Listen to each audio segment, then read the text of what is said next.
नमस्कार विद्यार्थी मित्रांनो, आपण 30चा मेल आय डी कसा तयार करायचा, मेल कसा बनवायचा आहे, इंग्लिश 30 GCC TPC ज्याला आपण टायपिंग म्हणतोय, आणि मग कुठं मार्क्स कमी होतात, नेमकी काय आपण करायला पाहिजेत म्हणजे आपल्याला आउट ऑफ 5 पैकी 5 मार्क्स मिळतील.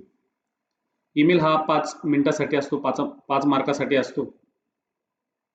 पहिले आपण ईमेल पूर्ण टाईप करून घेऊ आणि मग त्यानंतर कुठं मार्क्स कमी होतात आणि कसे आउट ऑफ मार्क्स आपल्याला मिळायला पाहिजेत त्याच्याबद्दल आपण चर्चा करूया. व्हिडिओ जास्तीचा लांब होईल, त्याची लेंथ वाढेल यासाठी मी थोडंसं टाईप करेपर्यंत व्हिडिओ स्टॉप करतो. मी टाईप करून घेतलाय email I D, subject type केलाय, मेसेज टाईप केलाय बॉडी, आणि इथं अटॅचमेंटला तुम्हाला टॅप करायचं आहे. अटॅचमेंटवरती जायचं आहे.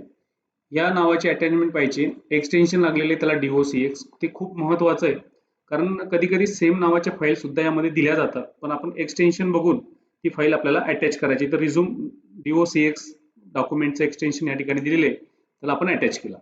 बघा, मेल 2 मध्ये जर आपण एखादी चूक केली तर म्हणजे मेल 2 ला 1 मार्क्स आहे, सब्जेक्टला 1 मार्क्स आहे, बॉडीला 1 मार्क्स आहे, अटॅचमेंटला 1 मार्क्स आहे, व्यवस्थित अटॅचमेंट करावं लागते त्याला, आणि सेंडला 1 अटॅचमेंट, सेंडला 1 मार्क आहे, म्हणजे 5 मार्काचे ते बॉक्स त्या ठिकाणी आपल्याला पाहायला मिळतात.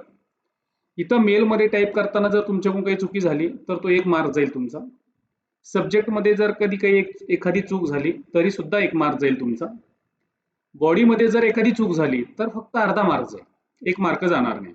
जर 2 चुका झाल्या तर तोही 1 मार्क जाईल. व्यवस्थित अटॅचमेंट जर तुम्ही केली नाही तरी सुद्धा तुमचा त्या ठिकाणी 1 मार्क जाईल. आणि हे सगळं करून जर तुम्ही सेंड केलं नाही तर याचा 1 मार्क जाईल. म्हणजे फॉर एक्झाम्पल मी सगळं व्यवस्थित केलं पण सेंड नाही केलं, मग मला 4 मार्क्स मिळतील. मी 2 गोष्टी वरच्या व्यवस्थित केल्या तर मला 2 मार्क्स मिळतील. म्हणजे जे मी व्यवस्थित करतोय त्याचा 1 मार्क्स मला या ठिकाणी दिला जातो. तर अशाच पद्धतीनं सगळे ईमेल्स आपल्याला करायचे असतात आणि ते वेळेत कंप्लीट करायचे असतात. जर आपण टाईप करत असताना खूप सारा वेळ आपला झालाय, काही आपण अटॅचमेंट पर्यंत आलोय आणि वेळ संपला तर ते नेक्स्ट ऑटोमॅटिकली करून टाकलं सॉफ्टवेअर, म्हणजे ते तुम्हाला विचारणार नाहीये. पण ईमेलला खूप जास्तीचा वेळ असतो. आपण एवढं सगळं कारण आपण 30चा स्पीड मेसेज करतोय म्हणल्याच्या नंतर ईमेल तर पॉसिबल आहे आपल्याला, आपण ते करू शकतोय. त्यामुळे पहिले सेंड करायचंय त्याला.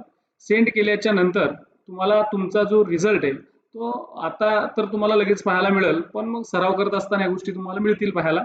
पण फायनल एक्झाम मध्ये तसं मिळणार आहे. पण ॲक्युरेसी आपण पाहू शकतो, वेळ भरपूर असतोय, कुठं काय चुका आपल्या झालेल्या आहेत ते आपल्याला दुरुस्ती यामध्ये करता येतात. याच्यात आपण बॅक स्पेस घेऊ शकतो.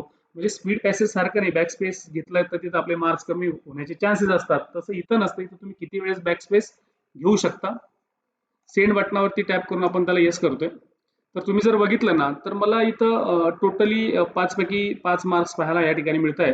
इथं आउट ऑफ मार्क्स आपल्याला पाहायला मिळतात. अशाच पद्धतीनं तुम्ही जर ईमेल व्यवस्थित केला तर 100% तुम्हाला फायनल एक्झाम मध्ये 5 पैकी 5 मार्क्स मिळतील.